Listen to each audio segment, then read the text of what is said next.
Welcome to The Playful Domme, The Poly Wife, and The Virgin podcast, where we share our most intimate stories, experiences, and details of our love lives, our intimacy lives, our play lives, and giving you the opportunity to gaze in and get a glimpse of what could be possible in your life as well. As we share our stories, our adventures, we weave in tips, tricks, and techniques to help build your confidence, boost your courage, and give you the opportunity to ask for what you want in your life. Welcome to the podcast. Oh, and just a couple of quick thoughts before we get started. One, we are just everyday people. We are not professionals, licensed therapists, anything like that. This is for edutainment purposes only. This is not medical advice or legal advice, financial advice, nothing like that. Listen at your own discretion.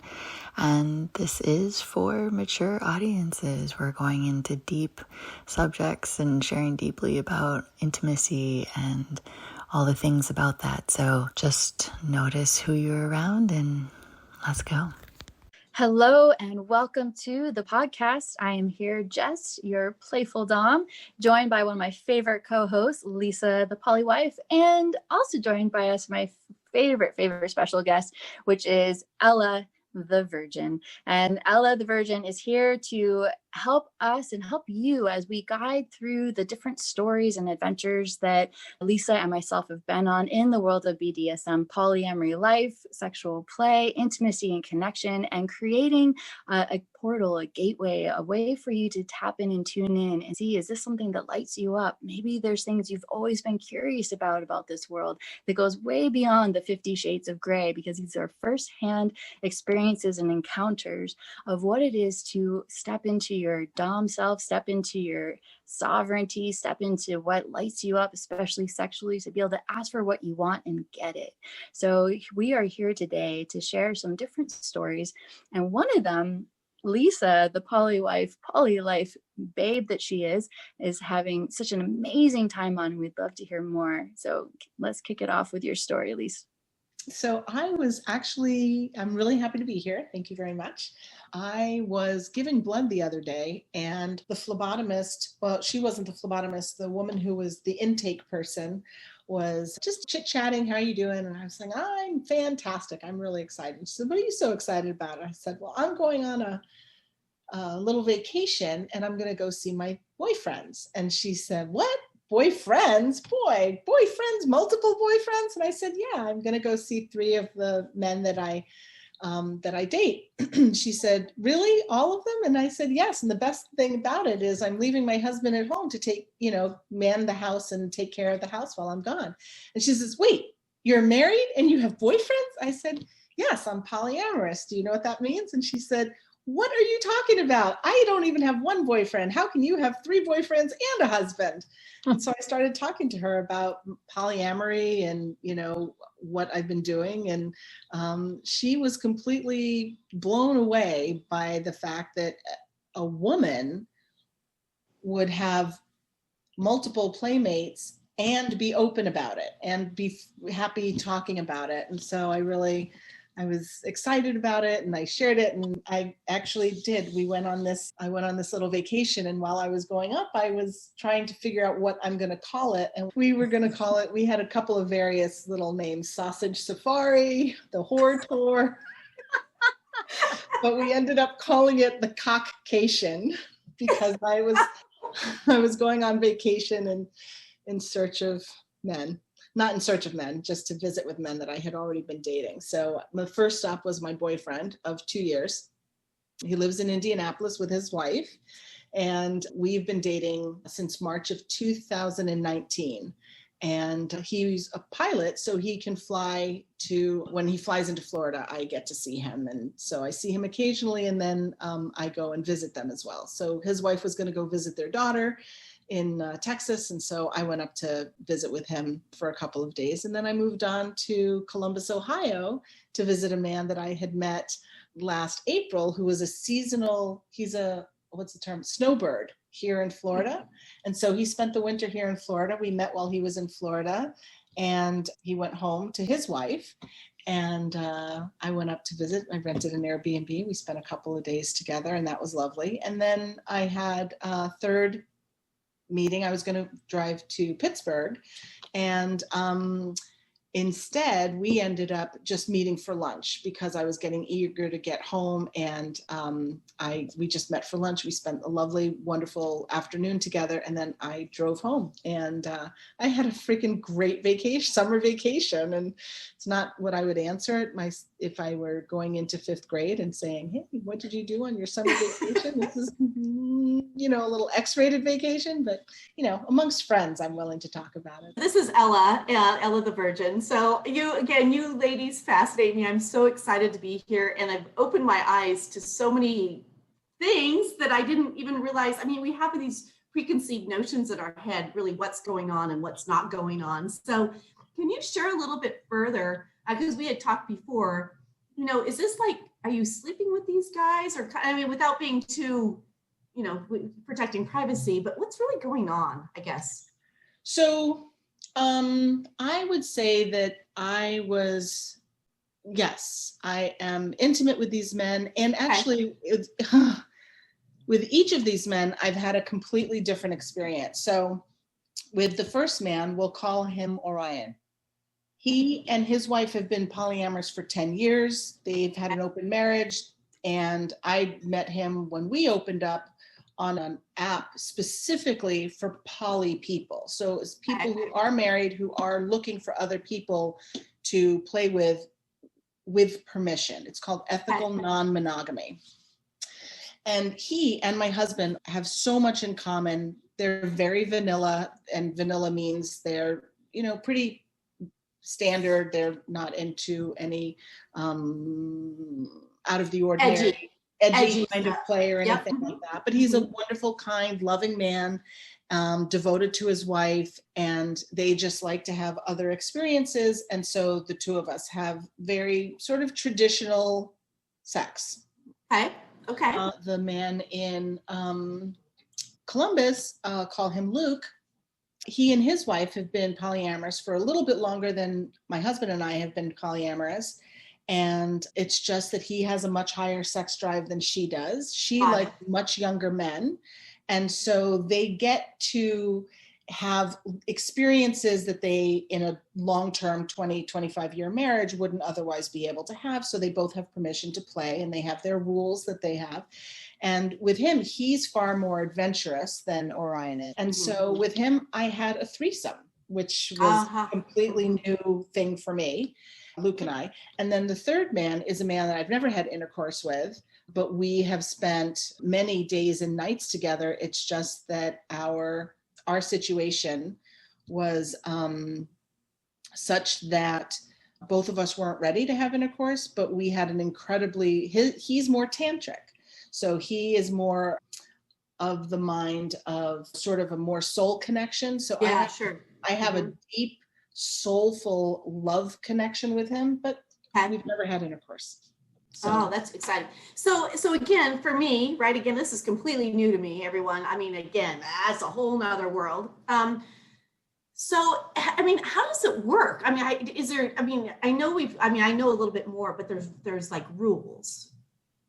Well, so that was the thing that attracted me the most. Is I'm a don't tell me what to do kind of a girl, but I really like speeding. No, 55 miles an hour. Don't tell me what to do. I'm going to jaywalk. I'm going to do those sorts of things. But when it comes to my personal safety, to me personally, and to my life, I like to be really clear about what the boundaries are.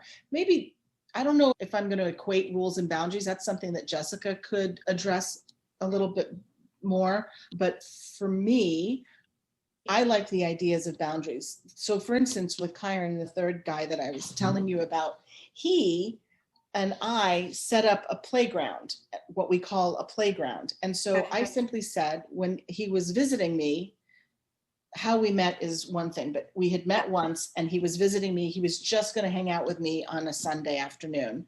And he said, well, how do you feel about casual touch? And I said, well, we're sunbathing, we're naked around my pool. It seems silly that we're not touching, but I'm okay with that, but I've just had a breakup with a boyfriend and I'm really vulnerable. I'm feeling very horny and it's too risky for me to go any further than maybe just making out, because I'll go further than I want to go. Yeah, sure. I'm feeling vulnerable. And he was like, okay, no problem. So we set the boundary and we decided to keep our underwear on, and if we were going to be touching each other. And so we followed those rules and we followed them for 3 days. And we had an incredible 3 days of very intimate and loving kissing and making out like teenagers, but we didn't have any kind of genital touch at all because we had set that boundary ahead of time. And I think that's the best example for me,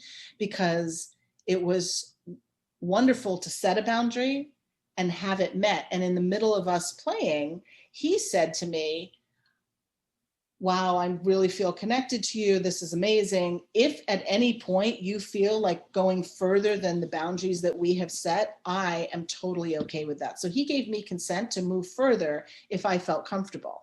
And that's an incredibly empowering feeling, to know that I can be completely safe and know that if I want to take it a little bit further, I can renegotiate and be able to go further than I want to, but it's completely up to me. Yeah, that's pretty amazing. So for me, again, as the virgin, I would have never expected that, because it's ultimately, I mean, again, you're in control as long as you're willing to set your boundaries and your partner's, you know, respectful as well. You obviously pick partners, and I'm sure Jess will speak about this later, but incredible, really, really incredible. So yeah, I'm not looking for a lifetime partner. I'm not looking for to get married.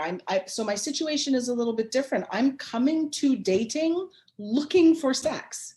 So I want to make sure that my sexual desires are a good match for the person. I don't care if they turn the toilet paper, you know, rolling under or over. I don't care about that. I don't have to live with them. Yeah. But I want to make sure that they enjoy the things that I enjoy, or aren't more aggressive in bed than I feel comfortable with, or are more or as aggressive in bed as I want them to be. So it's a completely different way to date, in that I'm literally learning to ask for exactly what I want and get it. Yeah, that's pretty amazing. Hallelujah. Wow is all I can say. Wow. So, wow. So we're in this state in our society, especially as women, where we've been so conditioned to be the good girl. And all three of us, I know, can really relate to that.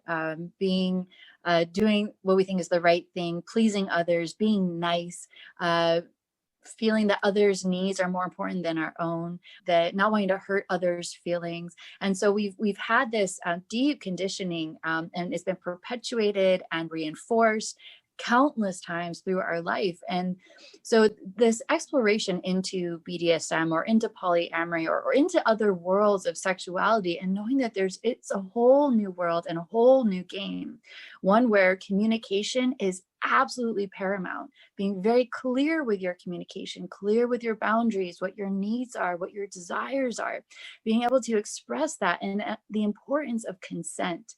If two people are not consenting, then you are setting things up for a disaster in multiple ways. And it's one of the things that I so appreciate about BDSM is the importance of having consent and being able to listen to each other and honor and see where you align and where you can meet and where you can't. And also understanding that things can change in a moment to moment existence. So you might be a yes for something and then getting into the situation and being like, oh shit, actually, this is not what I wanted. And yet there's this this understanding that you can absolutely pull the ripcord really at any time and jump out, like this is no longer okay. They use that with safe words, or there's different ways that between the partners. But to Lisa's point, the importance of building the playground.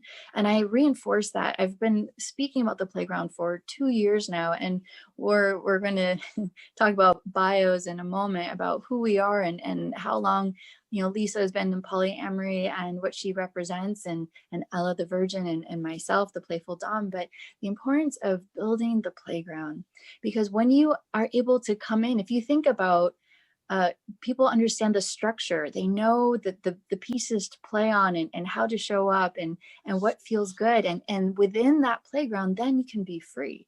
Then you can be in your joy. You're not in a state of, oh shoot, what does he think? Is he going to try to lead to this other place, or is she? And there's all that mysticism that happens in our heads about the unspoken thing, the unset expectations, and the hidden agendas.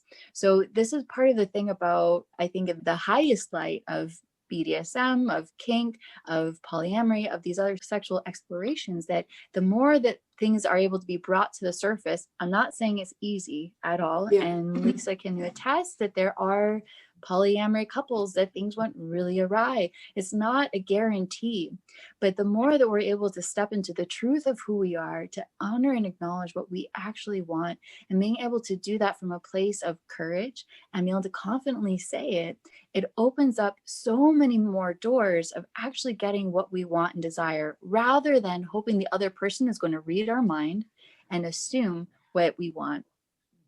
Yeah, I know. I'm like shaking my head because I think we've all been there. It's like, well, surely he knows, or it's coming. They don't know. We don't know. So I think, again, the communication for me is incredible. And maybe I just didn't realize that we had the power to communicate and be direct, because it's a little bit scary in the traditional dating world. I don't know that it's scary. We're coming from an uneducated place. If we were taught, sure. Mm-hmm. If we were taught as women to say, wow, I really don't feel like having sex right now. Or no. Let's not say that we don't want to have sex. If we were taught to say, wow, I'm feeling desirous of the being with somebody else right now, and not being shamed for the desire. Right. Yeah. Or for the way in which we want to express that desire, I think is the thing that's empowering. I've been taught how to say no. I've also been taught that when I say no, there are men who don't listen. Yeah, that's right. For sure. Right? I mean, I think I was telling a new friend the other day about the wheel of consent. Are you familiar with that? I'm not. No. It was eye-opening for me. When we first started choosing to be poly, my husband was the one who, he and I had known about it for a long time, but he was the one who started first. He found that he had feelings for somebody. He wanted to explore it. And she was a friend of ours. And I was like, yeah, that sounds great. Go for it. I didn't have a problem with it. But I felt like if I was going to start dating, what if I completely fell apart the first time I had sex with somebody after 30 years of marriage with one man? What if I completely lost it fooling around with somebody new? I didn't want that person to have the burden of my dating virginity, the onus of that dating virginity. So I said, okay, well, I had a friend who was dating a man who was learning how to become a sex coach. And I said, well, I want to play with you first, because at least you have the training to withstand what may come up for me. And we were talking and chatting, decided what it was that we were going to do. And he started explaining to me what the wheel of consent is. And then he said, we're going to play this game to help us learn how to communicate what we want within what it is that we're going to do. And I said, okay, that's great. So the wheel of consent, there are 4 parts, two pairs. There are in the 4 quadrants, and the pairs are opposite to each other. So they're the giver and the receiver, and the taker and the allower. And so what you're doing is negotiating what is to be done, for whose pleasure, and who is doing the doing, and who is receiving who's doing the asking, and who's receiving the pleasure in this particular case. Okay. Mm-hmm. So a receiver would say, it would give me great joy if you would stroke my hair or kiss me on the back of my neck, because I really enjoy being kissed on the back of my neck. So the giver would do the kissing on the back of the neck expressly for my pleasure. I'm the receiver of the action and the receiver of the pleasure. Okay. In the case of the taker and the allower, the taker would say, it would give me great pleasure if I could stroke your arm. He, she, my partner would be using my body or my, he would be performing the action on my body for his pleasure, and I would be allowing that. So if he I get it. stroke Okay. my arm, he says, I would just absolutely love, okay, let's be explicit. I would absolutely love to go down on you right now. Okay. Mm-hmm. Okay. Yeah, sure, no problem. I don't have a problem with that. But if he's doing it for his pleasure to enjoy the, the pleasure of it, and I'm allowing him access to my body for his pleasure. Now, I'm going to get pleasure out of it, assuming he has skills, but I'm open to trying it, seeing what happens, right? Okay, so he said to me, okay, so it could be anything, whatever it is that you want to do, whatever you feel comfortable with, which role would you like to play in this scenario? So I can either be the giver or the taker to do the action, or I could be the receiver or the allower to have the pleasure done. And I thought about it and I thought about it, and then I burst into tears because it occurred to me in that moment that in the entirety of my sex life, I had always been the allower. I had either allowed men to have sex with me or not allowed.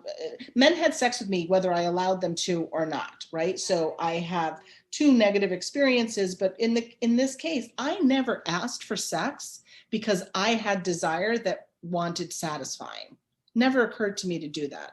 Now, if somebody asked me to do something, yes, of course I'm going to, give a guy a hand job or give him oral or whatever, but I wasn't doing it.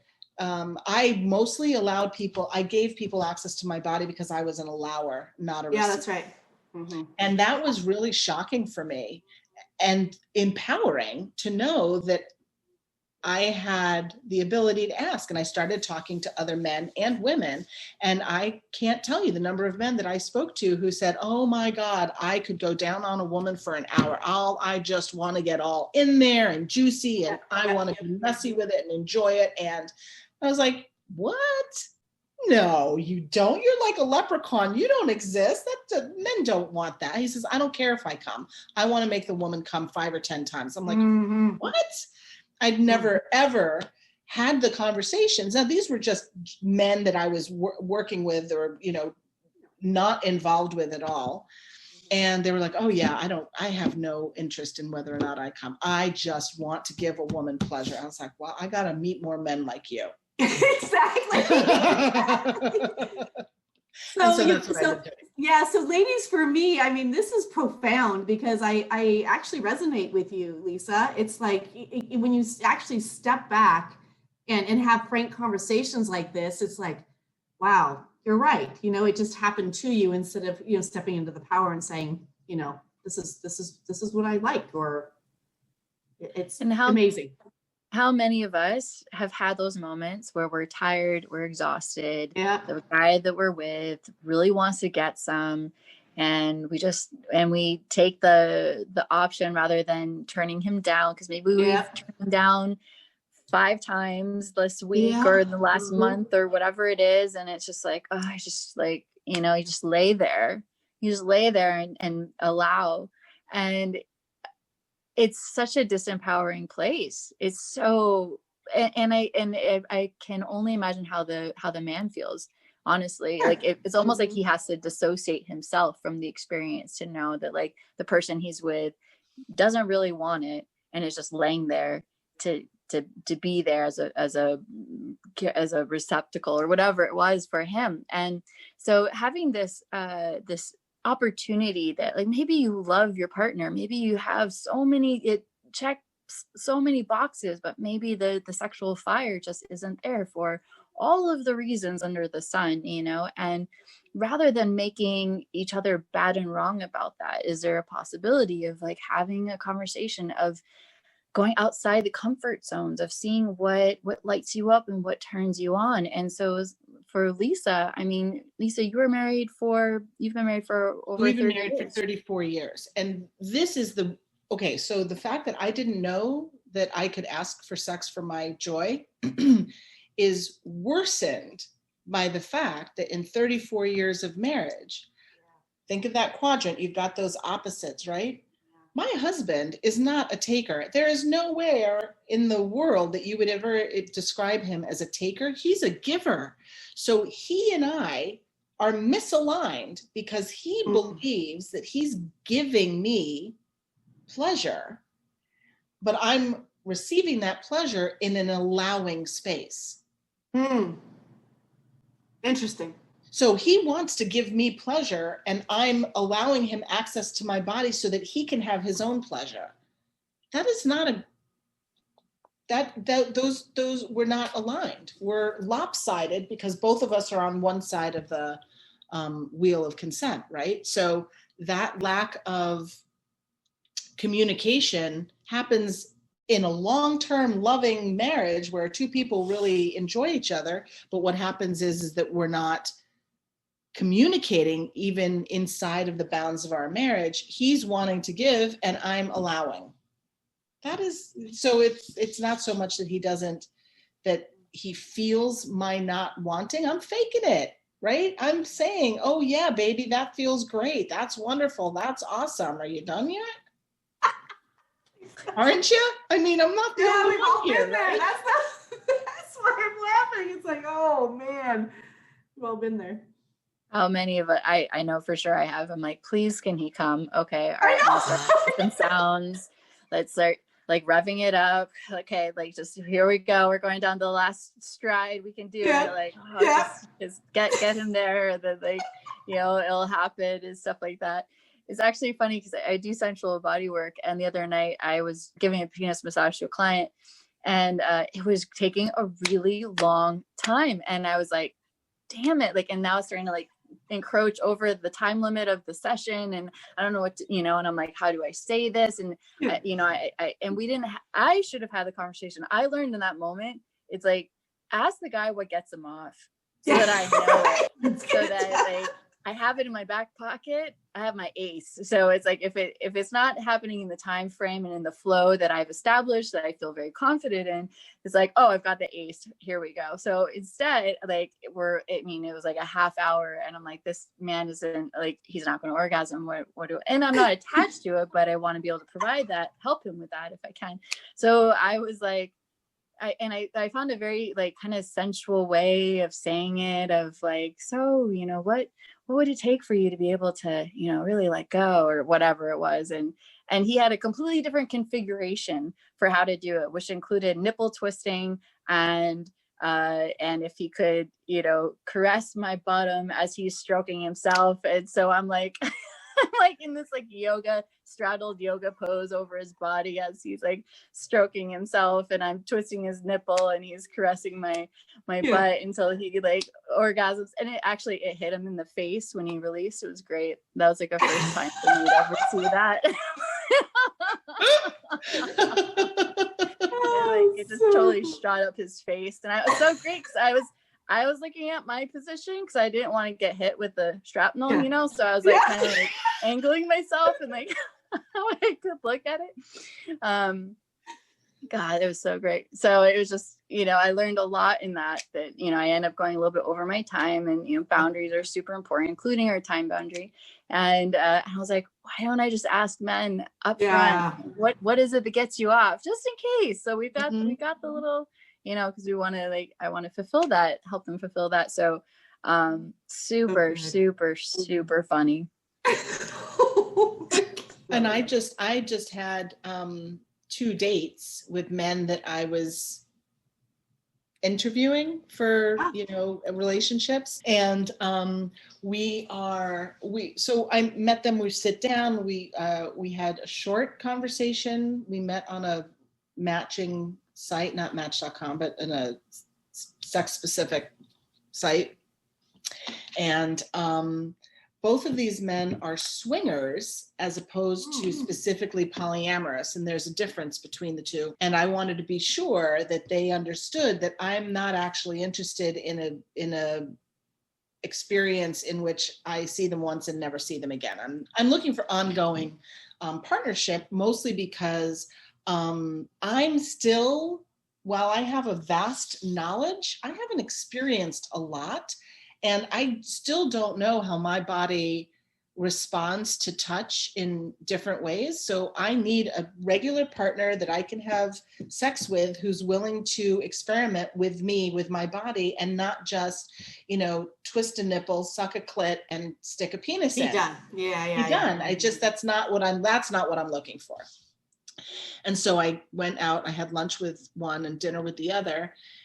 Well, I actually had lunch with both of them. And we sat down and we have to find a table in a public place far enough away from people. COVID was fantastic because we had no tables ever around us when I was talking to guys in restaurants when we were outside. But now we have to talk a little more quietly, be a little bit more discreet. So good. We are literally sitting in public saying, oh, well, I really enjoy X and I love this when you do that. Oh, wow, that's really great. I did that last weekend with my girlfriend. Oh, my girlfriend she and her husband love it when I do X. And wow. What I'm loving is pulling all of this conversation out of the shadows and being able to have these conversations in text, on the phone, face to face. It's good practice. And I had 2 other dates last week with men that I'm not that interested in continuing with, but I still have to have that same negotiating conversation with them. And I had dinner with another man, and after dinner, he's like, well, what do you think? And I was like, you know what? I'm really not feeling a connection. I'm not going to talk to you. I'm not going to play with them. Not interested. And he goes, wow, thank you for letting me know. Yeah. I don't need to play games. I don't need to ghost him. I don't need to not say. I just said, you're lovely. I really enjoyed talking to you, but I don't feel any chemistry. I'm not attracted to you. Can we pause on that and really let the power and the gravity of that, of you sharing openly with him that you're not interested in seeing him again. And, there's going back to the good girl of not wanting to hurt people's feelings, of not wanting to let people down, of not wanting to disappoint people, and this gets you both off the hook by you being honest and upfront. And just like when women are like, why did he ghost on me? Like, why, we get upset because the guy's not being upfront to saying this just isn't working for me, or this just doesn't feel good, whatever it is. So you taking that ownership of your truth, of your feelings, and be able to express that to him in a way that is clean. And that's the other thing about, I call it the sword of truth, that if you're going to share something with somebody, do it cleanly. Mm-hmm. You don't have to be nice about it. You can be kind. But to me, nice is the equivalent of lying. We're not speaking our full truth. And so for you to be able to share that and express that to him and to get the feedback that you did. I mean, I can't say how many times I've walked into conversations where I'm shaking and sweating inside about uttering a truth to somebody because I feel like there's so much at risk. Everything is on the line to do that. And it's always turned out better than I had imagined. But the bravery that it takes, for you to say that, Lisa, and I know that wasn't an overnight thing. That's taken you a while to get to that place. Yeah. Of being able to express yourself and share in a way that feels that. Yeah. And it wasn't easy for me to say it. I felt uncomfortable saying it. It didn't feel good to say I'm not attracted to you because I don't want to hear it from somebody. Yeah, that's right. So it wasn't that I didn't actually say I'm not attracted to you. I said, I'm just not feeling the chemistry. And it was the truth. So in the end, it really works, just to be honest. And again, I don't have any obligation to this man other than the truth, right? I don't care if he likes me. He's not going to go revenge posting with me. I have nothing to lose. This community of people who want to talk frankly are welcoming the truth. Right. So if some guy's is cheating on his wife, he wants discretion. I have been shocked, frankly, by the honesty of the men that I have met. I mean, I've come out and just said, hey, are you open? Are you ethically non-monogamous? Are you polyamorous? Are you married, single? I'm married. My wife doesn't know. Thank you so much for letting me know that. I really appreciate it. That's a boundary I'm not willing to cross. So I won't be able to play with you. Easy.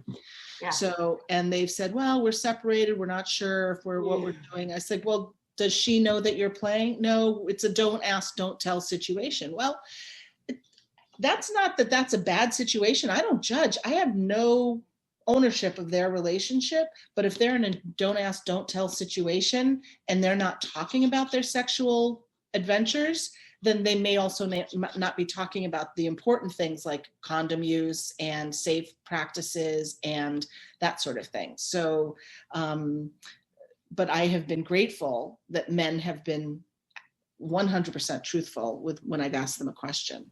So they'll answer a question if you ask it, apparently, which has worked out well for me.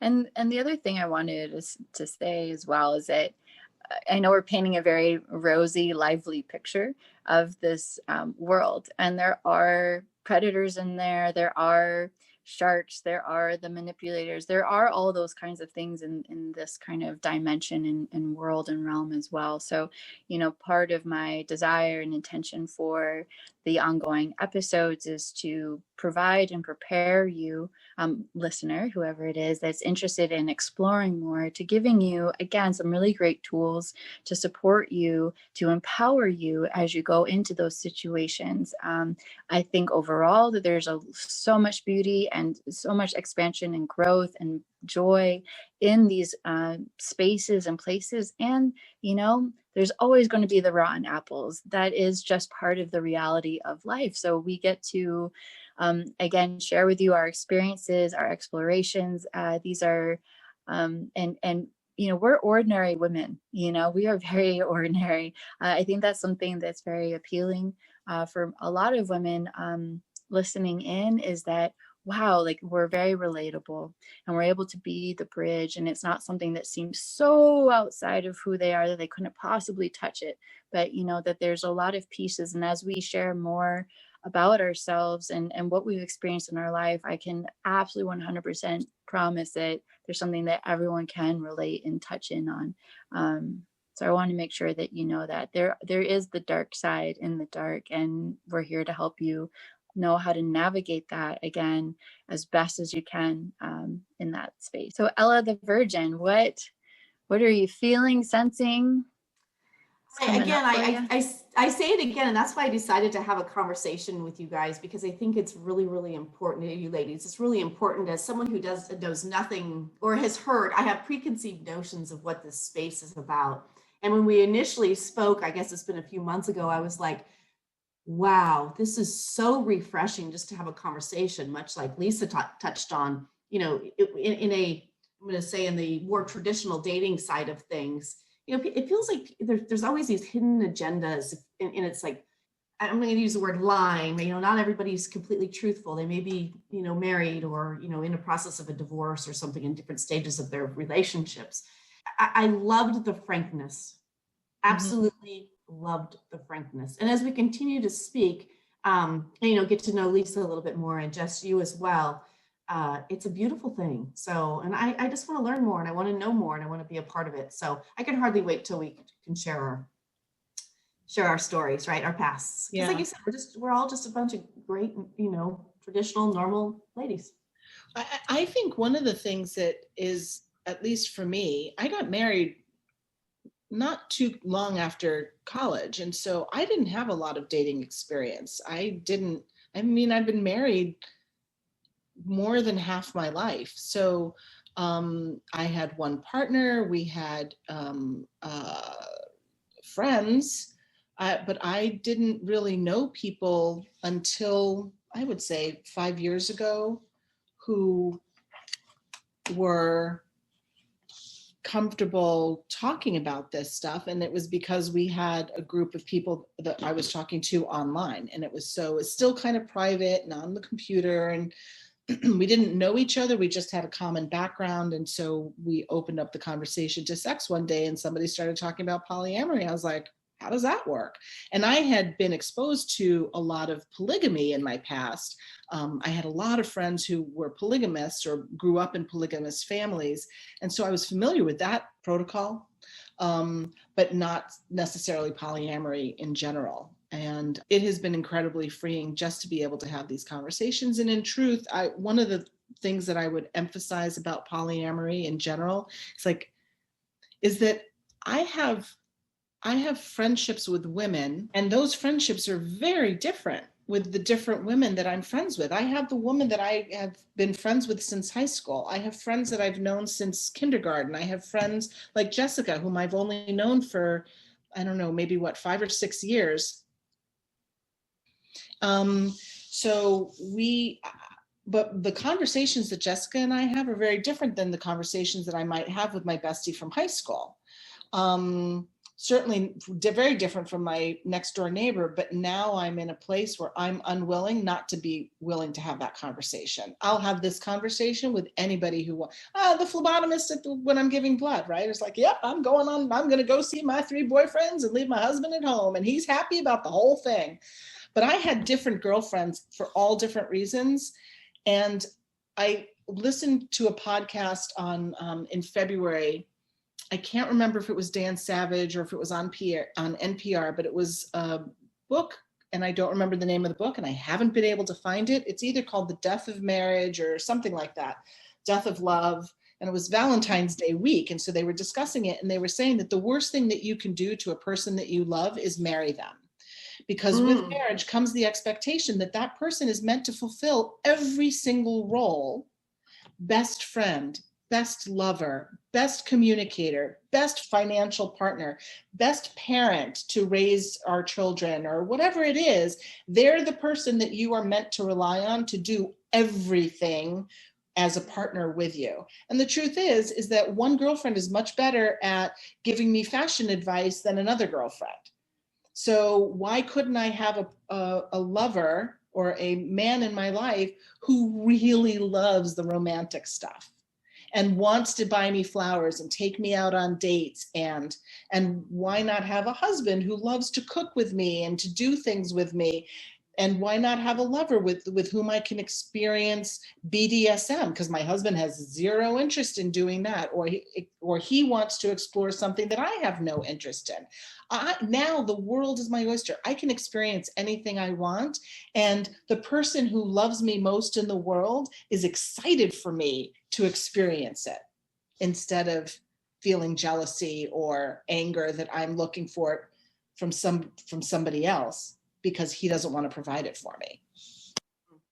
See, that right there is amazing. I've never thought about it that way.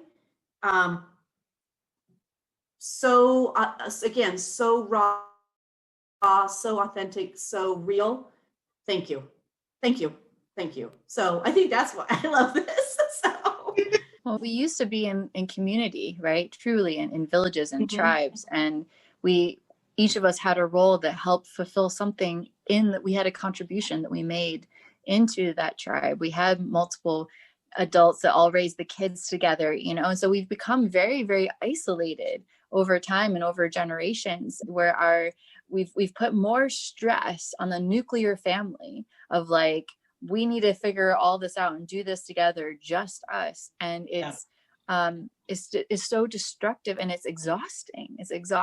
And I've seen it. One of the big reasons why I have not been married and I have not had children is because I saw what my parents went through. I saw the pain that my mother experienced. I saw the stress that she was under, and I was on the receiving end of that frustration. And I've seen in the relationships I've been in where I have projected my wants and needs on someone, and having that expectation of that fulfillment. And so also coming into the place of, how do I fulfill my own needs for myself? How do I express my desires in a healthy way? How to be comfortable with someone saying no to me without making it wrong? And one of my favorite quotes I came across recently about boundaries is that boundaries aren't to keep someone out. It's actually to help keep the person you love in. So if we're able to express our boundaries of what we need for ourselves, it's not because we don't want them in our life. We want them in our life. This is how you can be in my life. Because if I'm not honoring that and we break, then we have that loss in connection. So part of this tremendous journey, like Lisa said, is that there are people that are available and out there to fulfill that. And I don't consider myself a polyamorous, but I have many people that I love, and that they provide different channels of love to me. Some provide love, emotional support and emotional needs that I have. Some are very encouraging. Some of them bring in physical needs. And so opening ourselves up to love can look many, many different ways when it's in consent, when it is agreed upon, where it's connected, and there's a lot of freedom in it. So I have thoroughly enjoyed having this conversation with you beauties today, and thank you so much, Lisa, the poly wife, and Ella, the virgin. This has been such a juicy conversation, and there are some things I'm curious about. Lisa, if you can share some references. So through this episode or episodes, we've spoken about the wheel of consent. We've spoken about donating blood platelets. And so if you want to share just what are some of like the really big pros, because as Lisa was saying, for any of you that are interested in embarking on this quest, sexual safety is of the paramount importance. So tell us about donating platelets and, things like that. Yeah, I'd be happy to. So one of the women that I met in the lifestyle is a nurse, and quite a few of them are in medical field, I'm just going to say. But she was a nurse, and she had worked at a blood bank or had something to do with a blood bank in the past. And for a completely unrelated reason, I wanted to find out what blood type I was. So I donated blood. I was telling her why I had donated, and it turns out that I'm A positive. She says, "Oh, I'm A positive. That's fantastic. If you're A positive, you really should donate platelets." And I was like, "Why would I want to do that?" And she explained to me that a number of things, but the thing that struck me the most was the fact that when we donate blood, that blood product has to be tested for everything, because they can't put blood that's got any disease or disorder in it into a vulnerable patient, like a transplant patient or a cancer patient. And that with blood, you can only give, I think, 4 times a year, but with platelets, you can give every 2 weeks. And platelets themselves don't last long. They expire in 5 days versus blood, which can be frozen. And she said that because they have to do all of this testing, it's like it's a way to get sort of a doctor's visit in, because they're testing for HIV, they're testing for syphilis, gonorrhea, hepatitis, everything. They test for everything, cancer, leukemia, everything. And they're required by law to let you know if they find anything. So I was able to make another appointment, which means that I have nothing wrong with my blood, because they wanted to be able to continue getting it. And because I'm donating platelets every 2 weeks, yesterday, what's today, Thursday, I donated on Tuesday, and they told me, I said, "I thought that you had to take a urine test for syphilis and gonorrhea." And she said, no, this vial that I'm taking right now, this is the very first vial we take, is for syphilis and gonorrhea specifically. And so what I have come to learn is that I'm being tested for STDs every 2 weeks, every time I give platelets. And so I have somebody monitoring my blood who will give me a notice if they find anything out of the ordinary, unusual. So this gives me the opportunity to stay healthy and be clean, and know confidently that I can play freely with whomever I choose. I still use protection, but I know that I'm able to do it. And now I'm using it as a recruiting tool. So if I'm about to date somebody new, I request them that they make a blood donation, so that we have recent STD panels. And I won't see the results, but if they can make a second appointment, then they are free and clear to play with me. And if they can't give blood because they've had cancer or one of those other things, then they just have to provide for me an STD report. So I play safe. Wow, that's great. Amazing. And the dating sites that you've mentioned, if there's a few that are like curious about some places to go and check out. Okay, so I met my boyfriend on the app is called #open. So it's the literal hashtag OPEN. So that was great. And that's a poly site. And one of the things that's great about that, and maybe all of the sites do the same thing, but it only matches you with people within a certain circumference.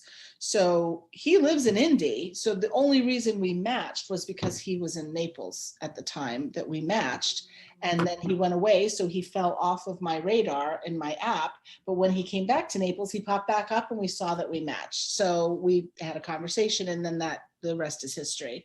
The other one, the one that I met Luke through, is called Field, FEELD, and as in playing the field, and field, so FEELD, and that is more of a swingers site. So that is one for people who are looking for threesomes and foursomes and moresomes.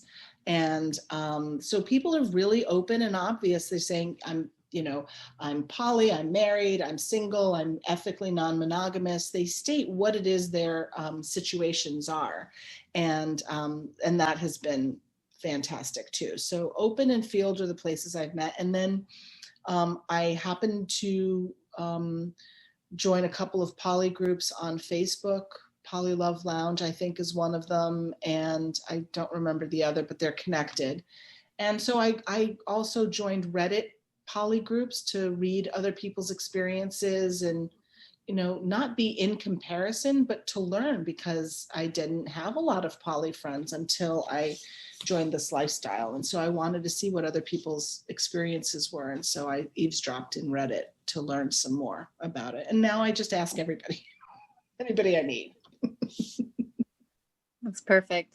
There's also a group on Facebook called Leveled Up Love, and that's a really, really great resource and support system for anybody that's, even if they're curious, that they're in exploration, any part of the path that they're on in polyamory. And I know the founders who created, they are just solid gold people, and definitely worth being a part of.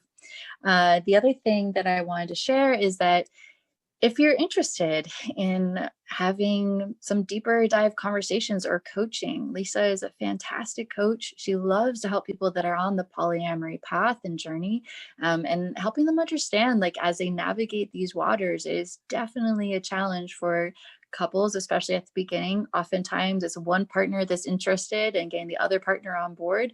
It's not always both are feeling the same at the same time. So if Lisa, if anyone wants to reach out to you and see about getting some coaching or counseling or things like that, how can they be in touch with you? That's easy. My website is lisathepollywife.com. Fantastic. Thank you so much. And you can also reach me at The Playful Domme at PM as in Paul Mary.me. So proton mail PM.me, The Playful Domme. So you can certainly go there if you desire. And there's so much more to come. If you have questions, if you have things you would like, deeper dive information, or something that you're curious, you'd like to know more of, just send me an email and we'll take that into consideration with future episodes. Absolutely. Because we definitely want to make sure that you are feeling juiced up and empowered to go and follow the dream life that you desire, and moving more and more close into what really sets your fire up. So thank you, Ella. Is there anything that you'd like to have as final words? You get the final word for the episode. Well, thank you. No, just thank you again for this journey and being a part. And thank you guys for your openness, and, like I said, and honesty and sharing with us. It's simply priceless. So I keep saying that. That seems to be the thread. But yeah, I thank you.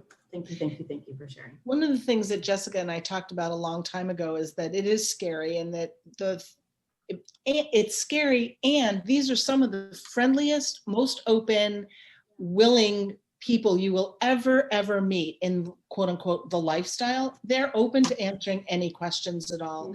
And what we had always imagined would be like a Sherpa service into the lifestyle. And so that's what we're creating. We're creating the conversation. It starts with a conversation. So that's what we're doing. And it's exciting to see it finally happening and rolling out.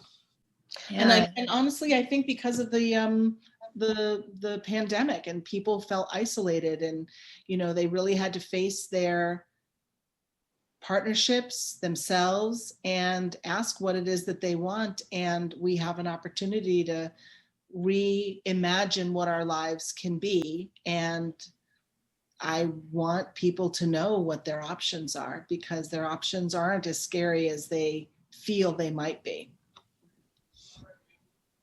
Yeah, there's so much waiting for you on the other side of the unknown. And I can say, having stepped on my path, and we'll have origin stories, we'll have episodes where we share kind of the origin, the genesis of us stepping and embarking on these paths, because everyone has that. And I can absolutely say the number of angels that have come to my life, to my aid as I've walked this path, is nothing short of miraculous. And so I know that there's so much waiting for you on that other side. It's just how to get there. So super honored to be beacons and guides and big sisters and whatever it is to help you step onto the path of your desires. So thanks so much for listening, and looking forward to connecting to you on our next episode. Bye for now. Want more? Head over to theplayfulpodcast.com for all the juicy things we have to offer. From there, you can join our community, where you can get access to after hours, attend upcoming workshops and events, and even book a session. Bye for now.